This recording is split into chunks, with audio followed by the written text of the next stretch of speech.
حدیث نمبر 164.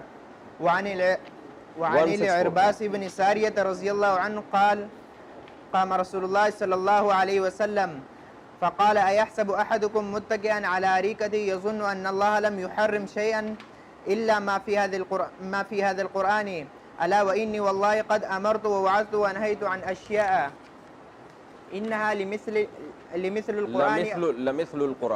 القرآن أو أكثر وإن الله لم يحل لكم أن تدخلوا بيوت أهل الكتاب إلا بإذن ولا غرب نسائهم ولا أكل ثمارهم أكل ثمارهم إذا أعطوكم الذي عليهم رواه أبو داود وفي إسناد أشعث بن شعبة المسمسي قد تكلم فيه مسيسي قد تكلم فيه حضرت عرباض ابن ساریہ رضی اللہ عنہ سے روایت ہے کہ رسول اللہ صلی اللہ علیہ وسلم ہمارے درمیان کھڑے ہوئے، فرمایا تم میں سے کوئی شخص یہ سمجھتا ہے اپنی تخت پہ ٹیک لگا کے، یہ گمان کرتا ہے کہ اللہ نے جو قرآن میں بس وہی حرام قرار دیا ہے، اللہ کی قسم میں حکم دیتا ہوں اور نصیحت کرتا ہوں اور تمہیں کچھ ایسی چیزوں سے روکتا ہوں جو بالکل قرآن کی طرح ہے بلکہ اس سے بھی زیادہ ہیں، یعنی قرآن سے بھی زیادہ احکام ہیں حدیث میں۔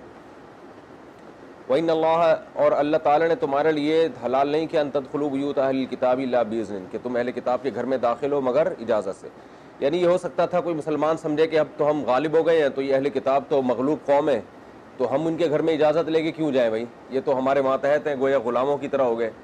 تو بتایا کہ نہیں، اہل کتاب کے گھر میں اجازت کے بغیر مت جاؤ اور نہ ان کی عورتوں کو مارو نہ ان کے پھلوں کو کھاؤ، یعنی باغوں میں جا کے ان کے پھل بھی حلال نہیں ہیں، جبکہ وہ جزیہ دے دیا کرے جو ان کے اوپر ہے، ٹھیک ہے نا، جو ان کی ذمہ داری لگائی ہے وہ اپنی ذمہ داری پوری کر رہے ہیں۔ اس حدیث کی اسناد میں اشعث ابن شعبہ المسیسی ہے جس میں کلام کیا گیا ہے۔ چلیں 165 حدیث نمبر 165. وعنه رضی اللہ عنہ قال صلی بنا رسول اللہ صلی اللہ علیہ وسلم ذات یوم ثم اقبل علینا بوجهه فوعظنا موعظة فوعظنا نہیں ہے بھائی، فوعظنا موعظة بلیغة ذرفت منها العیون جس سے آنکھیں بہہ پڑی، ووجلت منها القلوب دل ہل پڑے، وجلہ خوف زدہ ہو گئے دل، ایسا باز کا۔ فقال رجل یا رسول اللہ كأن هذه موعظة مودع، مودع کا معنی جو رخصت کرنے والا ہو، تو یہ ایسا واز لگ رہا ہے جو رخصت کرنے والے کا واز ہوتا ہے، جو ہمیں چھوڑ کر جا رہا ہو، تو وہ جب واز کرتا ہے نصیحت کرتا ہے تو بہت اہم نصیحت ہوتی ہے نا۔ فأوصنا فقال اوصيكم بتقوى الله والسمع والطاعة وإن كان عبدا حبشيا فرمایا میں اللہ کے تقوی کی وصیت کرتا ہوں اور سنو اور اطاعت کرو، اگرچہ کانا کا معنی وہ ہو یعنی تمہارا امیر ہو، عبدن حبشین، حبشی غلام ہی کیوں نہ ہو تو بھی اطاعت کرنی ہے اس کی۔ فإنه من يعش منكم بعدي فسيرى اختلافا فيه كثيرا، میرے بعد جو زندہ رہے گا بہت اختلاف دیکھے گا، تو اس میں امیر کی، حاکم وقت کی اطاعت کرنی ہے۔ فعليكم بسنتي وسنة الخلفاء الراشدين المهديين، ہاں میری سنت اور خلفائے راشدین جو ہدایت یافتہ ہیں ان کی سنت کو لازم پکڑنا۔ تمسكوا بها وعزوا عليها بالنواجذ، ہاں اس کو مضبوطی سے تھام لو، اور نواجز، ناجز داڑھ کو کہتے ہیں، داڑھ کے ساتھ مضبوطی سے چباؤ اس کو، یعنی داڑھ کے ساتھ پکڑ لو میری اور خلفائے راشدین کی سنت کو۔ یہ خلفائے راشدین کی سنت اس لیے کہا کہ سب سے پہلے قرآن و سنت پر عمل خلفائے راشدین نے کیا ہے، یہ مطلب نہیں ہے کہ وہ بھی شریعت ساز ہیں کہ وہ جو حکم دیں گے وہ شریعت بن جائے گا، ایسا نہیں ہے، بلکہ نبی صلی اللہ علیہ وسلم کو اطمینان ہے کہ خلفائے راشدین کس کے طریقے پر چلیں گے، نبی کے طریقے پر، تو اس لیے ان کو بھی اس کے ساتھ ذکر کر دیا۔ تو قرآن و سنت کی ایسی تشریح جو خلفائے راشدین کے خلاف ہو وہ معتبر نہیں ہے، کیونکہ سب سے پہلے خلفائے راشدین نے دین کو سمجھائے۔ اب خلفائے راشدین میں چاروں خلفاء تو بالاتفاق داخل ہیں، اور بعض نے کہا اس میں ہر وہ خلیفہ جو بھی نیک ہو، پرہیزگار ہو، وہ سب اس میں داخل ہے۔ وَإِيَّاكُمْ لیکن آپ صلی اللہ علیہ وسلم وَمُحْدَثَاتِ نے فرمایا کہ جو خلافت ہے نا جو وہ 30 سال چلے گی، جو انبیاء کی حقیقی معنی میں خلافت ہوگی تو وہ 30 سال حضرت علی کے دور میں مکمل ہو گئی تھی، اس لیے اس حدیث سے اشارہ ملتا ہے کہ اس کے سب سے پہلے مصداق یہ چاروں خلفاء ہیں۔ چلیں حدیث میں کلام ہے صحیح، حدیث میں کلام۔ شکریہ۔ وَإِيَّاكُمْ وَمُحْدَثَاتِ الْأُمُورِ فَإِنَّ كُلَّ مُحْدَثَةٍ بِدْعَةٌ وَكُلَّ بِدْعَةٍ ضَلَالَةٌ رواه أحمد وأبو داود والترمذي وابن ماجه إلا أنهما لم يذكرا الصلاة. ہاں چلیں اب حدیث نمبر 166. 166 وعن عبد الله بن مسعود رضي الله عنه قال خط لنا رسول الله صلى الله عليه وسلم خطا نبی نے ایک خط کھینچا ہمارے لیے, ثم قال هذا سبيل الله, یہ اللہ کا راستہ ہے. ثم خط خطوطا عن یمینہ وعن شمالہ, ثم پھر اس کے دائیں اور بائیں بہت سارے خطوط کھینچے.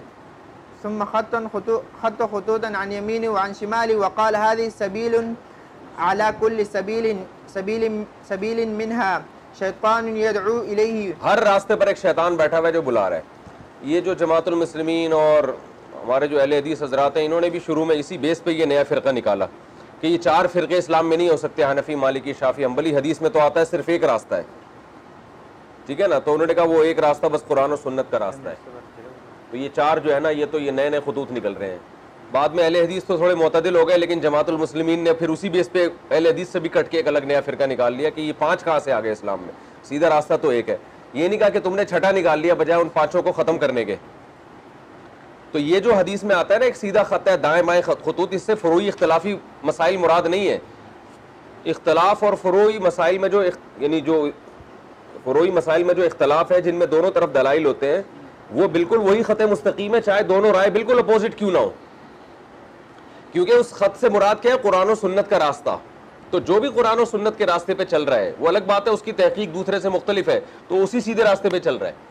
کیونکہ حدیث سے ثابت ہے کہ یہ اختلاف صحابہ کرام میں بھی ہوا اور آپ صلی اللہ علیہ وسلم نے دونوں اختلاف کو بالکل صحیح قرار دیا. جو حدیث بنو قریظہ مشہور حدیث ہے نا کہ عصر کی نماز میں اختلاف ہو گیا تھا. میں اس میں علمی نقطے بیان کرتا ہوں کہ عصر کی نماز میں اختلاف ہوا, اسلام میں نماز سے بڑھ کر کوئی اہم مسئلہ نہیں ہے. تو اختلاف ہوا صحابہ کا کس میں, نماز میں.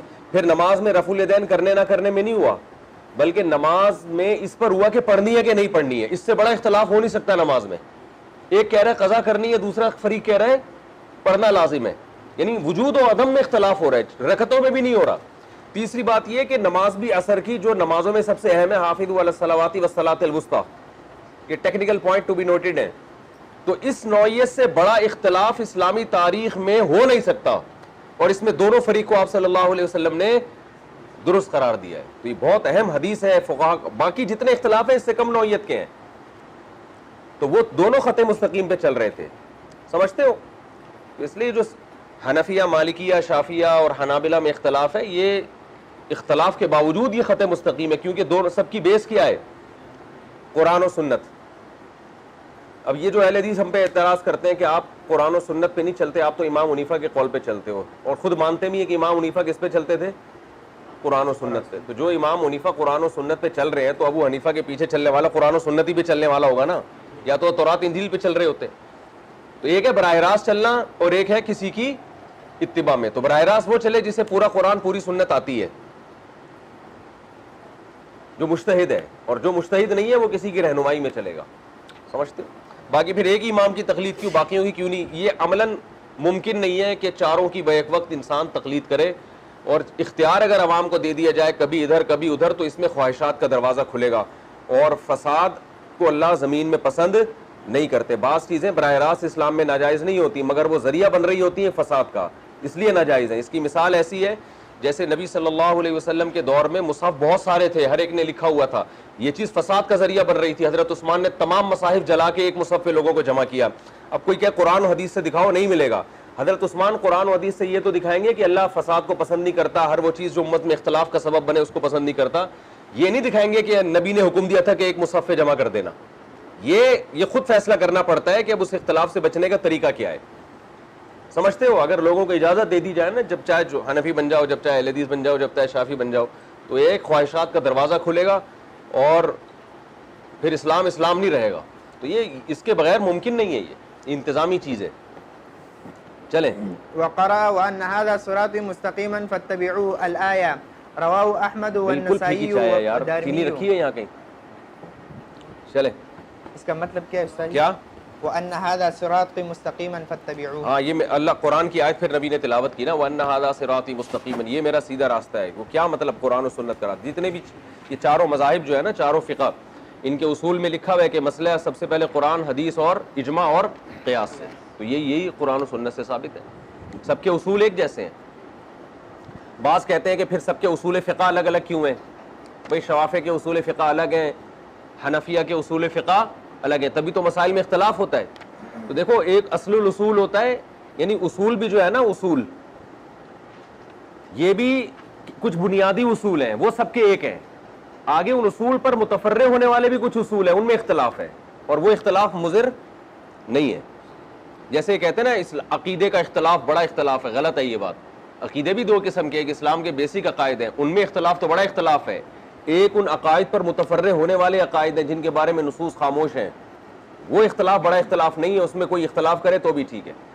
جیسے اس کی مثال یہ جو المہند المفند میں بہت سے عقائد لکھے ہیں، ان کے بارے میں علامہ الخلیل احمد سہارنپوری نے خود لکھا ہے کہ یہ کوئی متفق علیہ عقائد نہیں ہے امت کے، کوئی ان سے اختلاف کرتا ہے تو بھی ٹھیک ہے، کیونکہ نص نہ ان کے پاس ہے مخالفین کے پاس اور نہ ان کے پاس، اجتہاد ہے۔ جیسے نبی کی قبر کی مٹی افضل ہے عرش سے، تو یہ ایسا عقیدہ ہے جس کے بارے میں نصوص خاموش ہیں، تو اگر کوئی عقیدہ رکھتا ہے کہ مٹی افضل ہے عرش سے تو بھی ٹھیک ہے، کوئی عقیدہ رکھے عرش مٹی سے افضل ہے تو بھی کوئی ایسی گھبرانے کی بات نہیں ہے، سمجھتے ہو؟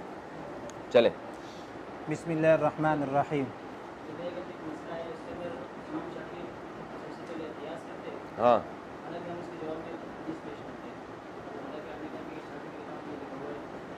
نہیں، امام شافعی بھی حدیث کو قیاس پہ ترجیح دیتے ہیں، لیکن وہ حدیث ہو سکتا ہے ان کی نظر میں ضعیف ہو، جو آپ مثال پیش کر رہے ہیں۔ جی بسم اللہ الرحمن الرحیم۔ حدیث نمبر 167 وعن عبد اللہ ابن عامر رضی قیاس کی اللہ تعریف عنہما ہی ہے کہ حدیث میں کوئی مسئلہ ہو منصوص، اس کو غیر منصوص کی طرف پھیلا، تو قیاس کی تو بنیاد حدیث سے شروع ہوتی ہے نا، حدیث ہی نہیں ہے تو قیاس کرے گا کس پہ؟ یہ جماعت المسلمین والے کہتے ہیں سب سے پہلے اہل حدیث بھی یہ کہتے تھے، مگر اب اہل حدیث تھوڑے سمجھدار ہو گئے ہیں، وہ بہت سارے دلائل جو ہمارے بچپن میں ہم اہل حدیث میں سنتے تھے ان سے انہوں نے رجوع کر لیا ہے، ورنہ پہلے تو بہت ہی سطحی دلائل لیتے تھے یہ لوگ۔ اب ان میں جو نئے آتا ہے نا، وہ علماء ان کے پھر تھوڑے سمجھدار ہو گئے کہ یار یہ دلائل جو ہم حنفیوں کے خلاف دیتے رہے یہ جاندار نہیں ہے۔ دوسرا، جب سے جماعت المسلمین آئی نا، انہوں نے وہی دلائل اہل حدیث کے خلاف دینا شروع کر دیے۔ اب جماعت المسلمین کے خلاف اہل حدیث جو دلائل دے رہے ہیں وہ وہی دلائل ہیں جو ہم اہل حدیث، میں نے کتاب پڑھی جس میں اہل حدیث نے جماعت المسلمین کے خلاف دلائل لکھے ہیں، یہ تمام وہی دلائل ہیں جو ہم اہل حدیث کو ان کے خلاف دیتے رہتے ہیں، کیونکہ جماعت المسلمین نے بالکل اسی بیس پہ نیا فرقہ بنایا ہے جس بیس پہ اہل حدیث نے بنایا تھا۔ اہل حدیث کہتے تھے ہمارا فرقہ وارانہ نام نہیں ہے حنفی شافعی، ہمارا نام حدیث اہل حدیث، تو جماعت المسلمین نے کہا یہ تمہارا بھی فرقہ وارانہ نام ہے کیونکہ خود گڑا ہے، اصل نام وہ ہے جو اللہ اس کے رسول نے رکھا ہے، وہ ہوا سماکم المسلمین ہے، ہوا سماکم اہل حدیث نہیں ہے، سمجھتے ہو؟ اور یہ دونوں جواب غلط ہیں نہ اہل حدیث کا نام اللہ نے رکھا نہ جماعت المسلمین کا، یہ سب انہوں نے خود رکھے ہیں، خود نام رکھ کے آپ کہہ رہے ہو کہ اللہ نے ہمارا نام رکھا ہے۔ چلو اب یہ ٹاپک نہیں ہے تو پھر اس پہ ابھی ہم مزید بات نہیں کرتے، چلیں آگے۔ بسم اللہ الرحمن الرحیم۔ حدیث نمبر 167 وعن عبد الله بن عمرو رضی اللہ عنہما قال قال رسول اللہ صلی اللہ علیہ وسلم لا يؤمن احدكم حتى يكون هواه تبعا لما جئت نبی نے به۔ فرمایا تم میں کوئی شخص مومن نہیں ہو سکتا جب تک اس کی خواہشات ان تعلیمات کے تابع نہ ہو جائیں جو میں لے کر آیا ہوں۔ رواه في شرح السنة وقال النووي في 40 یار جلدی دے دو، هذا شاید حديث ٹھنڈی ہو رہی ہے۔ صحيح ورويناه في كتاب ڈال الهجرة دی، بإسناد ہلا بھی دی۔ صحيح۔ حدیث نمبر 168 وعن بلال بن حارث المزني ہلی قال نہیں ہے۔ قال رسول الله صلى الله عليه وسلم من احيا سنة من سنتي قد اميتت بعدي فإن له قد من امیتت الأجر بعدی، کس نے میری سنت کو زندہ کیا جو میرے بعد ختم کر دی گئی، اماتا یمیت اماتتن، فإن له من الأجر مثل أجور من عمل به من غير أن ينقص من أجورهم شيئا۔ ہاں آسان ہے ترجمہ، چلیں۔ ومن ابتدع بدعة ضلالة لا يرضاها الله ورسوله كان عليه من الإثم مثل آثام من عمل مثل آثام من عمل بها، آثام من عمل بها لا ينقص ذلك من أوزارهم آسان ہے، شيئا۔ چلیں۔ حدیث نمبر 169 ورواه ابن ماجہ عن كثير بن عبد الله بن عمرو عن أبيه عن جده رضي ہاں الله یہی عنه۔ حدیث ابن ماجہ نے بھی اس سند سے روایت کی ہے۔ حدیث نمبر 170 وعن عمرو بن عوف رضي الله عنه قال قال رسول الله صلى الله عليه وسلم إن الدين لا يأرز إلى الحجاز كما تأرز الحية إلى جحرها وليعقلن الدين من الحجاز معقل الأروية من رأس الجبل۔ ہاں دیکھیں حجاز کی طرف آ جائے گا، حجاز مکہ کو کہتے ہیں، حجاز کا معنی ہوتا ہے روکنا، حجز یحجز، حاجز روکنے والے کو کہتے ہیں نا حاجز، تو مکہ کا مطلب ایک ایسی آبادی ہے جو دوسرے سے ہٹ کر ہے, صحیح ہے نا. تو یعنی ایک ہر آبادی ایک شہر جب شروع ہو رہا ہوتا ہے تو دوسرے شہر سے بالکل ہٹ کر ہوتا ہے نا, تو حاجز ہے, یعنی چاروں طرف اس کے آبادی نہیں ہے. اور یہ بھی ہو سکتا ہے کہ اس زمانے میں بھی ہو سکتا ہے کہ اجازت نہ ہو, یعنی کچھ پابندیاں تو ہمیشہ سے لگی رہی ہیں نا حرم میں, تو ہو سکتا ہے اس بیس پر اس کو کہ یہ روک لیتا ہے اس شخص کو جو حالت حرام میں نہ ہو, ممکن ہے اس بیس پہ بھی اس کو حجاز کہا جاتا ہو. دوسری حدیث میں آیا تھا کہ مدینہ کی طرف اسلام سمٹ کر آئے گا, یہاں آتا ہے مکہ کی طرف آئے گا, تو مفہوم مخالف کا اعتبار نہیں ہوتا, تو مدینہ والی حدیث بھی صحیح ہے اور مکہ والی حدیث بھی صحیح ہے. تو یہ جو حرمین ہیں ان کی طرف دین بالآخر سمٹ کر آ جائے گا. اور آپ نے فرمایا وَلَا يَعْقِلَنَّ الدِّينَ مِنَ الْحِجَازِ مَا قِلَ الْأَرْوِيَةِ مِنْ رَأْسِ الْجَبَلِ. عقل یعقلو کا معنی ہوتا ہے رکنا, عقل روکنے کو بھی کہتے ہیں نا, آپ کو بری چیزوں سے عقل روکتی ہے. عقال اس رسی کو کہتے ہیں جو گرہ باندھنے کے لیے رسی ہوتی ہے, اونٹ باندھنے کے لیے ہوتی ہے, عرب لوگ سر پہ بھی باندھتے تھے وہ رسی. تو نبی صلی اللہ علیہ وسلم نے فرمایا کہ دین رک جائے گا حجاز سے ما قل الأرویتی, جیسے کہ اروا کہتے ہیں جو بکری ہوتی ہے نا, بکری کی مؤنث, جیسے وہ بکری کی جو مؤنث ہے وہ راس جبل پر, یہ جو پہاڑی بکریاں ہوتی ہیں نا یہ پہاڑوں کے سر پر کھڑی ہو جاتی ہیں اور یہ یہاں محفوظ ہوتی ہیں, ان کو نیچے امن نہیں ہوتا. تو جیسے بکریاں اس طرح سے وہاں جا کے محفوظ ہو جاتی ہیں تو بالآخر اسلام بھی گھوم پھر کر کہاں آ جائے گا, مکہ اور مدینہ میں. ان الدین بدأ غریبا وسيعود كما بدأ, دین اجنبی شروع ہوا تھا اور عنقریب اجنبی بن جائے گا. فطوبى للغرباء, غربا کے لیے خوشخبری ہے. وهم الذين يصلحون ما أفسد الناس من بعد من سنة رواه الترمذي. ہاں, اور یہ غربا وہ لوگ ہوں گے جو میرے بعد جب لوگ میری سنت میں فساد پیدا کر دیں گے تو یہ اس کو زندہ کریں گے دوبارہ. حدیث نمبر 171. 4 شادیاں بھی ایسے ہی بن چکی ہیں, غریب ہو چکے ہیں, اجنبی مسئلہ بن چکا ہے نا. کیا بول رہا ہے, چلو چلو. وعن عبد الله بن عمرو رضي الله عنهما قال قال رسول الله صلى الله عليه وسلم لا يأتين على أمتي كما أتى على بني إسرائيل حذو النعل بالنعل. لا يأتين على أمتي, میری امت پر حالات آئیں گے, یہ علا ضرر کے لیے آتا ہے, یعنی گویا کے برے حالات, وہی حالات آئیں گے جیسے کہ بنی اسرائیل پر آئے تھے. حذو النعل بالنعل, جیسے چپل کو چپل کے برابر کیا جاتا ہے نا, حذا یحذو, حذون کا معنی کیا ہوتا ہے برابر کرنا, اس کے محاذات میں, محاذات اسی سے نکلا ہے. ایک چپل کو بالکل دوسرے چپل کے برابر کیا جاتا ہے نا, بشرطے کہ آپ کا پاؤں پہلے سے برابر ہو. تو بالکل اس جیسے ایک چپل کو دوسرے چپل کے برابر کیا جاتا ہے تو ایسے ہی حالات آئیں گے. جو جو حالات بنی اسرائیل پر برے حالات گزرے تھے وہ پورے پورے اس امت پر گزریں گے. کیسے گزریں گے؟ حتی کان منہم من اتى امه علانیۃ لکان فی امتی من یصنع ذلک. اللہ بچائے, یہاں تک کہ کسی نے علانیہ بدکاری کی ہوگی نا اپنی ماں سے تو اس امت میں بھی ایسا ہوگا. اور یہ جس حساب سے بے حیائی پھیل رہی ہے, لبرلزم پھیل رہا ہے, کوئی بعید نہیں ہے فیوچر میں قانون سازی شروع ہو جائے ان چیزوں میں. آزادی دی جا رہی ہے نا, بس ہر آدمی آزاد ہے, درندہ بنا رہے ہیں لوگوں کو. وَإِنَّ بَنِي إِسْرَائِيلَ تَفَرَّقَتْ عَلَى 72 مِلَّةً وَتَفْتَرِقُ بنی اسرائیل 72 فرقوں میں بٹی, كلهم في النار الا میری امت 73 فرقوں میں بٹے گی, سب کے سب جہنم میں سوائے ایک کے. قالوا من هي يا رسول الله قال ما انا عليه واصحابي رواه الترمذي. دیکھو نبی نے اس فرقے کا, صحابہ نے پوچھا وہ 73 میں ایک فرقہ کون سا جنتی ہوگا, نبی نے نام نہیں بتایا کہ دیوبندی, بریلوی, اہل حدیث, جماعت المسلمین اور یہ کچھ شیعہ سنی, کچھ نہیں بتایا, اس لیے کہ وہ نام بتاتے تو سب لوگ وہ نام رکھ لیتے. تو آپ نے علامت بتائی ہے ما انا علیہ و اصحابی. کیا مطلب؟ قرآن کا تذکرہ نہیں کیا, اس لیے کہ ہر فرقہ قرآن سے دلیل تو سبھی پیش کریں گے, کیونکہ اسلامی فرقے ہوں گے نا, وہ اسلام کی طرف منسوب, تو قرآن کو تو بہت سے فرقے حدیث کو نہیں مانیں گے, بہت سے قرآن حدیث کو مانیں گے, صحابہ کو درمیان سے نکال دیں گے. وہ سمجھ رہے ہو, قرآن و سنت کی وہ تشریح جو اجماع صحابہ کے خلاف ہے.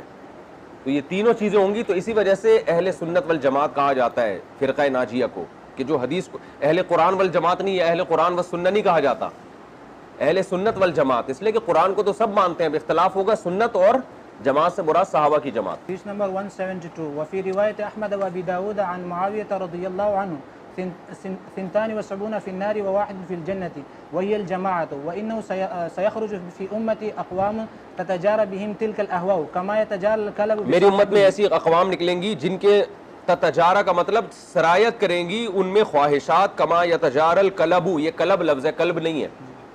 کلب تو کتے کو کہتے ہیں, کلب وہ بیماری جو پاگل کتے کے کاٹنے سے ہوتی ہے. اور یہ بیماری بڑی خطرناک ہوتی ہے, پوری باڈی میں سرایت کر جاتی ہے. اس میں آدمی کو شدید پیاس لگتی ہے مگر پانی دیکھ کے وہ گھبراتا ہے. کبھی دیکھا ہے جس کو پاگل کتے نے کاٹا ہو؟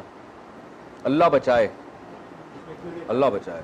ایسی بدترین موت ہوتی ہے کہ اللہ کی پناہ. اور پاگل کتے کا اگر ناخن بھی لگ گیا نا کسی کے اتنا سا, 6-7 مہینے بعد وہ بھی اسی طرح پاگل ہوتا ہے. کاٹنا ضروری نہیں ہے, صحیح ہے.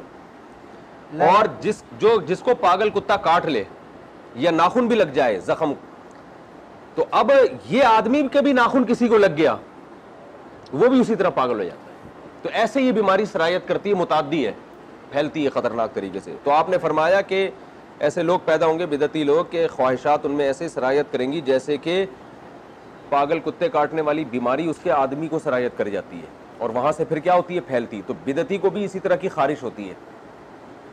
اس حدیث میں منع کیا جا رہا ہے کہ جیسے جو پاگل کتے کے کاٹنے کا مریض ہوتا ہے اس کے پاس بیٹھا نہیں جاتا یہ سوچ کے کہ میں احتیاط کر لوں گا, تو ایسے ہی جو بدعتی لوگ ہیں جو قرآن و سنت کی غلط تشریحات کرتے ہیں ان کے پاس بیٹھو مت. بعض لوگ بیٹھتے ہیں نا کہ ہم دلائل سنتے ہیں, دیکھیں جواب دیں گے. ایکچولی یہ جو اس طرح کے آج کل براڈ مائنڈڈ لوگ چل رہے ہیں, ایکچولی اگر سب سنو سب کو, بھائی سننا تو سب کو چاہیے. اور پھر کرتے کیا ہے, نیچے جب ان کے خلاف کوئی کلپ کا لنک دو تو وہ لنک اڑا دیتے ہیں. ویسے کہہ رہے ہوتے ہیں سنو سب کو. یہ آج کل مارکیٹ میں چل ہی رہا ہے. ہم تو کہتے ہیں بھائی سب کو نہیں سنو, جو اہل حق علماء ہیں جو صحابہ تابعین کو فالو کرتے آ رہے ہیں, اہل سنت والجماعت, بس انہی کو سنو. تو ہر ایک کو سننے سے دماغ خراب ہوگا, وسوسے آئیں گے. تو نبی کی یہ حدیث اس کی زبردست دلیل ہے کہ پاگل کتے کا کاٹا ہوا آدمی اس کے پاس لوگ بیٹھتے نہیں ہیں, اس کو پتا ہے کہ یہ ہمیں کاٹ لے گا, تو ہم بھی ایسے ہی ہو جائیں گے. چلے لا يبقى منه عرق ولا مفصل الا دخله. ہاں, حدیث نمبر 173. لا يبقى منه عرق ولا عرق, رگ کو کہتے ہیں مفصل جوڑ, ہر جوڑ اور ہر رگ میں یہ بیماری داخل ہو جاتی ہے اس کے جراثیم. وعن ابن عمر رضی اللہ عنہما قال قال رسول اللہ صلی اللہ علیہ وسلم ان اللہ لا يجمع امتی او قال امت محمد صلی اللہ علیہ وسلم على ضلالة وید اللہ علی الجماعة ومن شذ شذ فی النار. رواه الترمذی. حضرت عبداللہ بن عمر فرماتے ہیں اللہ تعالیٰ جو ہے نا میری امت کو, یا یوں فرمایا کہ امت محمدیہ کو گمراہی پہ جمع نہیں کریں گے, اور اللہ کا ہاتھ جماعت پر. اس میں بھی تفردات سے منع کیا گیا ہے. پوری قوم کا ایک فتویٰ ہے, آپ ایک نیا فتویٰ مارکیٹ میں لے کر آ رہے ہو. ومن شذ شذ فی النار, جو عام مسلمانوں سے الگ ہوگا جہنم میں بھی اللہ اس کو الگ کر کے ڈالیں گے. اچھا یہ دیکھو, یہ سارے اسلامی فرقے ہیں, لیبل سب قرآن و حدیثی کا لگائیں گے. تو آج دیکھ لو نا, جب غامدی صاحب سے کہا جاتا ہے کہ آپ کا یہ فتویٰ تو کسی نے فالو نہیں کیا, یہ تو امت کا اجماع ہے, تو کہہ رہے ہیں میں امت کو نہیں مانتا, میں قرآن کو مانتا ہوں. رجم اجماعی مسئلہ ہے نا کہ شادی شدہ مرد یا شادی شدہ عورت زنا کرے تو رجم کرو, غامدی صاحب نہیں مانتے اس کو. تو دلائل ہر ایک کے پاس ہوتے ہیں. تو نبی نے ان حدیثوں میں بتایا کہ امت کو جو چھوڑے گا نا, امت کے علماء, امت سے مراد ہے ظاہر ہے علماء صلحاء, عوام مراد نہیں ہے اس میں, جو امت کے علماء ہیں, تو جو ان کے طریق کو چھوڑے گا آپ نے فرمایا اللہ قیامت کے دن بھی اس کو الگ کریں گے. پوری امت جنت میں جا رہی ہوگی, اللہ کہیں گے تیرے فتوے ہی بالکل مارکیٹ سے منفرد تھے, تو اب تو ان کے ساتھ کیوں جا رہا ہے. سمجھ رہے ہو؟ چلے حديث نمبر 174. وعنه رضي الله عنه قال قال رسول الله صلى الله عليه وسلم اتبعوا السواد الأعظم فإنه من شذ شذ في النار. آپ نے فرمایا سواد اعظم کا اتباع کرو. سواد سیاہی کو کہتے ہیں, مراد اس سے جماعت ہے. الاعظم بڑی, یعنی علماء کی ظاہر ہے عوام اس میں داخل نہیں ہے, علماء کی جماعت مراد ہے جن کے پاس علم ہوتا ہے. تو یہاں بھی تفردات سے منع کیا گیا ہے, سمجھتے ہو. جماعت کے ساتھ, جماعت میں سب سے پہلے صحابہ کرام ہیں, صحابہ کی جماعت, پھر تابعین, پھر تبع تابعین, جو انہی صحابہ کے طریقے پہ چلتے ہوئے آ رہے ہیں. تو سواد اعظم میں سب سے پہلے صحابہ کرام ہیں. یہ اکثر منفی الارض نبی کے دور میں کہا ہے جب اکثر دنیا میں لوگ کافر تھے. انہوں نے دلیل دی ہے کہ قرآن میں تو آتا ہے تم زمین میں اکثر لوگوں کی اتباع کرو گے تو یہ تمہیں گمراہ کر دیں گے. تو یہ نبی کے دور میں آیت نازل ہوئی ہے, اس وقت اکثریت غیر مسلموں کی تھی, تو ان کو ایمان کے بارے میں کہا جا رہا ہے کہ اکثریت کو مت دیکھو, بلکہ کس کو دیکھو, حق کو دیکھو. باقی جو اہل حق ہیں ان میں اکثریت گمراہ ہو جائے ایسا نہیں ہے, یا ان میں جماعت ہی پوری گمراہ ہو جائے ایسا نہیں ہے. سمجھتے ہو؟ اہل حق سے مراد ہے جو ایمان والے اہل حق ہیں, یعنی جو ایمان پر ہیں. تبھی تو میں کہہ رہا ہوں نا, جماعت سے مراد علماء کی جماعت ہے جو ایمان لا چکے ہیں اور صحیح پراپر علم حاصل کر چکے ہیں. اور قرآن جو جن اکثریت کی بات کرتا ہے وہ انسانوں میں اکثریت تو آج بھی گمراہ ہے. سمجھتے ہو؟ آپ یہ کہہ سکتے ہیں کہ آج بھی مسلمانوں میں بہت سے گمراہ مسلمان بھی ہیں, تو وہ علماء تھوڑی ہیں, وہ تو جاہل لوگوں کی اکثریت ہے مسلمانوں میں. یہ نتیجے 40 میں چلے, یہ کون سے علماء ہیں؟ علماء کا یہ مطلب تھوڑی ہوتا ہے کسی نے لوگوں نے عالم کہنا شروع کر دیا تو عالم بن گیا. علماء کا مطلب پراپر عالم ہو. چلو حديث نمبر 175 وعن انس رضي الله عنه قال قال لي رسول الله صلى الله عليه وسلم. اور آج کے اور ماضی کے علماء میں اگر کمپیئر کیا جائے گا تو ماضی کے علماء کو آج کے علماء پر ترجیح ہوگی. یہ بھی ہوتا ہے بات, کیونکہ آج خواہشات کا دور ہے. آج علماء کی اکثریت خراب ہے, لیکن ماضی میں علماء کی اکثریت اس کے خلاف چل رہی تھی, تو ماضی کو حال پر کیا ہوگی؟ ترجیح ہوگی. یہ بھی حدیث آگے آ رہی ہے.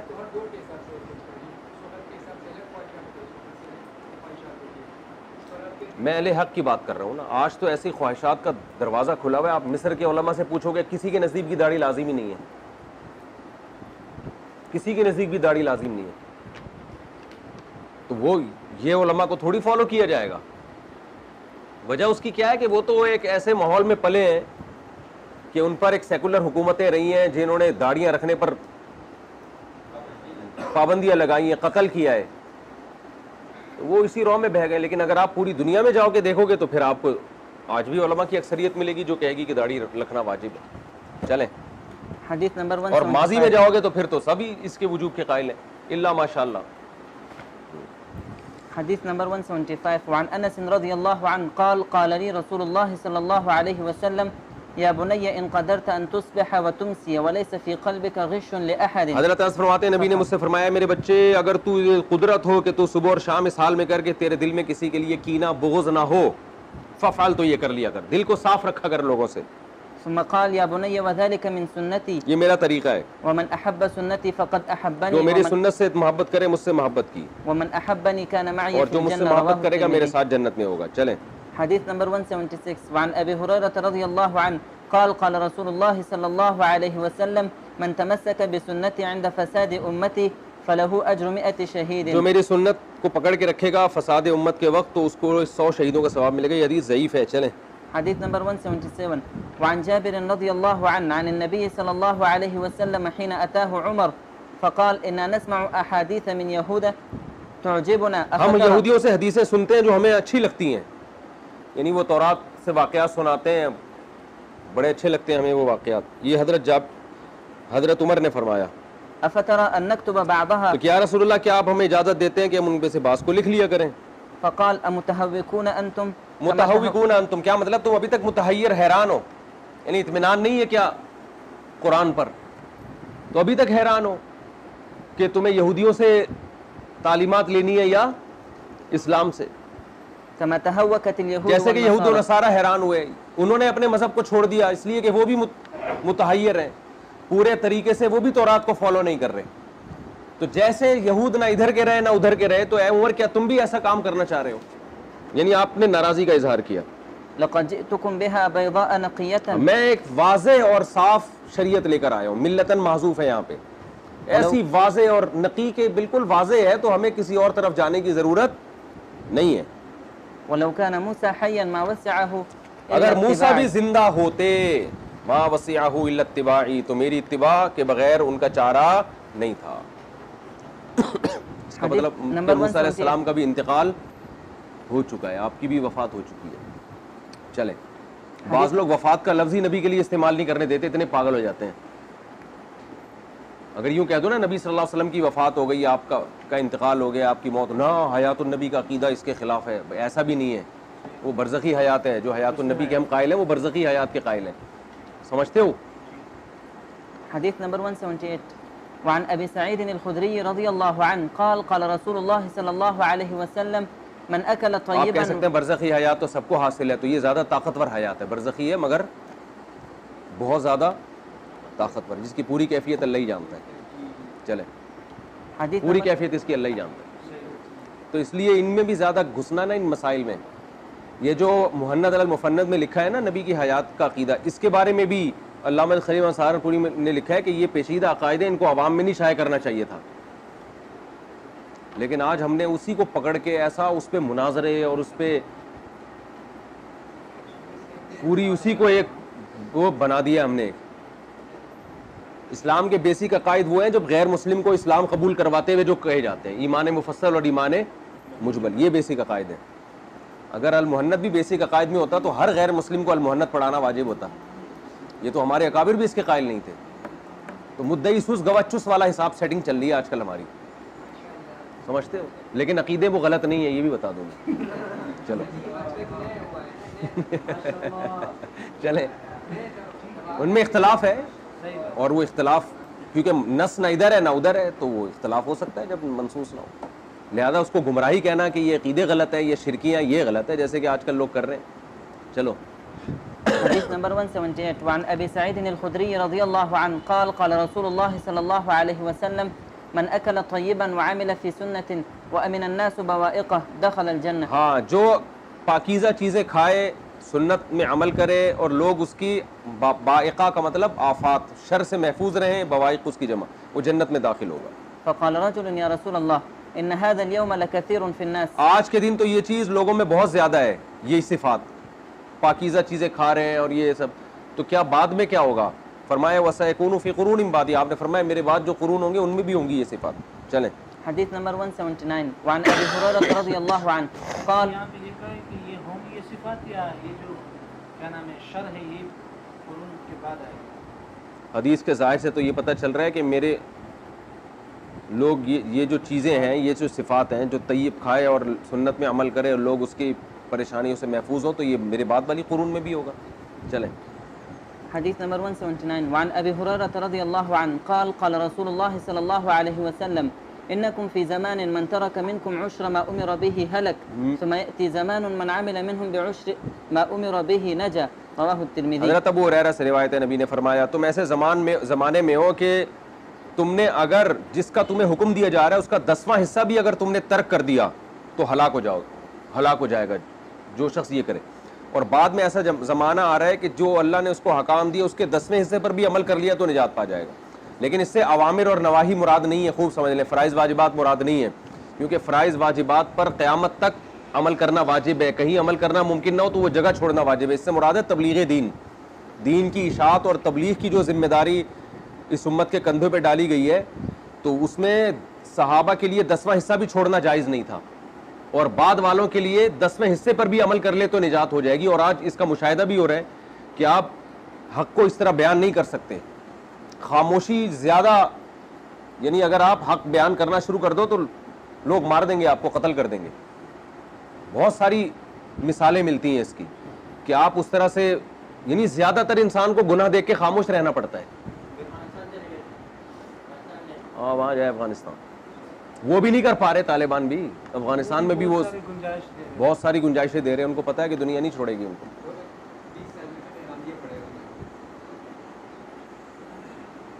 چلو حديث نمبر 180 وعن أبي أمامة رضي الله عنه قال قال رسول الله صلى الله عليه وسلم ما ضل قوم بعد هدى كانوا عليه إلا أوتوا الجدل. ہاں, حضرت ابو امامہ سے روایت ہے, نبی نے فرمایا کوئی بھی قوم ہدایت کے بعد گمراہ نہیں ہوتی جس ہدایت پر وہ تھے, الا اوت الجدل, الا یہ کہ ان کو جھگڑا دے دیا جائے. جھگڑا جب دے دیا جائے نا ان کو, جھگڑا کا مطلب فضول بحثیں جب کسی بھی امت میں ہو جائیں گی تو ہدایت کے بعد بھی وہ کیا ہو جائیں گے, گمراہ. اچھے بھلے نیک لوگ بھی جب فضول بحثوں میں پڑیں گے تو ہدایت سے ہاتھ دھو بیٹھیں گے. تو اس لیے عمل کو فوکس کر. تبلیغ جماعت کی کامیابی کی وجہ کیا ہے؟ بحث کم ہے, عمل زیادہ ہے. ان سے جب بحث کرو کہہ رہے ہیں تو نماز پڑھ لے, بس سہ روزے میں نکل لے, بس دفعہ ہو, اس لیے پھیلتے چلے جا رہے ہیں. ہاں, اس سے مناظرہ جو جواب میں ہو, لا يحب اللہ الجہر بالسوء من القول الا من ظلم, اور دلائل کی بیس پہ ہو تو وہ اس میں داخل نہیں ہے. لیکن آج کل مناظرے دلائل کی بیس پہ کہاں ہو رہے ہیں؟ ایک دوسرے کو نیچے دکھانے کے لیے ہو رہے ہیں. جو ایک دوسرے کو نیچے دکھانے کے لیے وہ بھی اسی میں داخل ہے, تو اس سے گمراہی بڑھتی ہے, کم نہیں ہوتی. چلیں. ثم قرأ رسول الله صلى الله عليه وسلم هذه الآية ما ضربوه لك إلا جدلا بل هم قوم خصمون. ہاں دیکھو, نبی صلی اللہ علیہ وسلم نے یہ آیت پڑھی کہ یہ آیت کا شان نزول یہ تھا کہ آپ قرآن کی آیت نازل ہوئی انکم وما تعبدون من دون اللہ حسب جہنم, کہ تم جن معبودوں کی عبادت کرتے ہو وہ بھی اور تم بھی جہنم کا ایندھن ہو. تو فوراً مشرکین نے کہا کہ معبود تو پتھر کے نہیں ہوتے, عیسیٰ ابن مریم بھی تو معبود ہیں, تو اس کا مطلب وہ بھی جہنم میں. حالانکہ مشرکین کو پتا تھا کہ یہاں معبودوں سے مراد پتھر کی مورتیاں ہیں. جو نیک لوگوں کی عبادت ہوئی ہے وہ نیک لوگ اس میں داخل نہیں ہے. بہت سی چیزیں پہلے سے طے شدہ ہوتی ہیں, ان کی ہر جگہ وضاحت نہیں کی جاتی, لیکن جو بھال کی کھال اتارنے والا اور کیڑے نکالنے والا ہو وہ ہمیشہ فضول بحثوں میں لگا دے گا. انہوں نے فوراً بول دیا کہ اس سے تو پتہ چلتا ہے کہ آپ نے دعویٰ کر دیا قرآن نے کہ عیسیٰ ابن مریم بھی جہنم میں جائیں گے. اس پہ قرآن نے فرمایا کہ ما ضربوہ لک الا جدلا, انہوں نے عیسیٰ ابن مریم کی مثال جو دی ہے یہ محض جھگڑا بڑھانے کے لیے دی ہے, ورنہ ان کو بھی پتا ہے کہ ان ہوا الا عبد ان ہوا انعمنا علیہ, وہ تو ہمارے انعام یافتہ لوگ ہیں, انعام یافتہ لوگ تھوڑی جہنم میں جائیں گے. تو آج بھی یہ ملتا ہے نا, ذرا سی باتوں پہ کلپ میں دیکھو نا, لوگ نکال کے اس پہ تماشا بنا رہے ہوتے ہیں. ان کو پتا ہوتا ہے کہ متکلم کا مفہوم کیا ہے. ختم نبوت کا لفظ زبان سے غلط ہو گیا, وہ صحیح بھی کر رہا ہے, بس اس کو نکال کے ایک تماشا بنا دو کہ یہودیوں کا ایجنٹ ہے, کیونکہ یہ لفظ میں تلفظ اس نے کیا کیا ہے, غلط کیا ہے. یہ سب اسی جدال میں داخل ہے. کیا 3 دفعہ کیا 6 دفعہ بھی ہو, 100 دفعہ بھی ہو, ایک آدمی سے نہیں تلفظ نکل رہا, ہر چیز ہر آدمی کی زبان سے نہیں نکلتی. اس پہ یہ فیصلہ کرنا کہ منافق ہے, یہی کسی مولوی سے غلطی ہوتی پکا مومن ہوتا. وہ کہتے اللہ کے جلال اور ختم نبوت کے عقیدے کا روب اتنا تھا کہ حضرت کی زبان لڑکڑا گئی. جب یہ مولوی یہ کام کرے گا تو وہ نبی کے عشق میں کر رہا ہے, ایک لبرل آدمی کرے گا تو وہ کیا ہے. یہ ہم مولویوں کا یہ حساب بن چکا ہے آج کل. استاد صاحب صحیح بات کہتے ہیں نا کہ اپنی غلطی پہ قرآن و سنت کا لیبل لگاتے ہیں, دوسرے کی غلطی پہ, دوسرے کی صحیح بات کو بھی قرآن و سنت کی روشنی میں غلط قرار دینے کی کوشش کرتے ہیں. ایک ہمارے پاس ایک قرآن و سنت گویا معاذ اللہ ایک ہتھیار کے طور پہ استعمال ہو رہا ہے. تو یہ اس لیے تکبر گناہ جو ہے نا, گناہ اس پہ اگر انسان کو ندامت ہو 100 دفعہ اس کی معافی ہو سکتی ہے,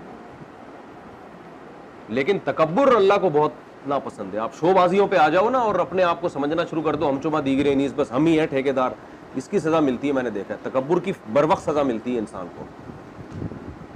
حضرت فرمایا کرتے تھے کہ وہ ایک شعر پڑھتے تھے, اس کا مفہوم مجھے یاد رہ گیا, شعر یاد نہیں ہے, کہ وہ گناہ گاری جس میں انسان کو ندامت ہو اس تقوی سے اچھی ہے جس تقوی سے آپ میں کبر پیدا ہو رہا ہو. سمجھ رہا ہوں, یہ نہیں کہ گناہ کرنا شروع کر دیں کہ تواضع کے ساتھ.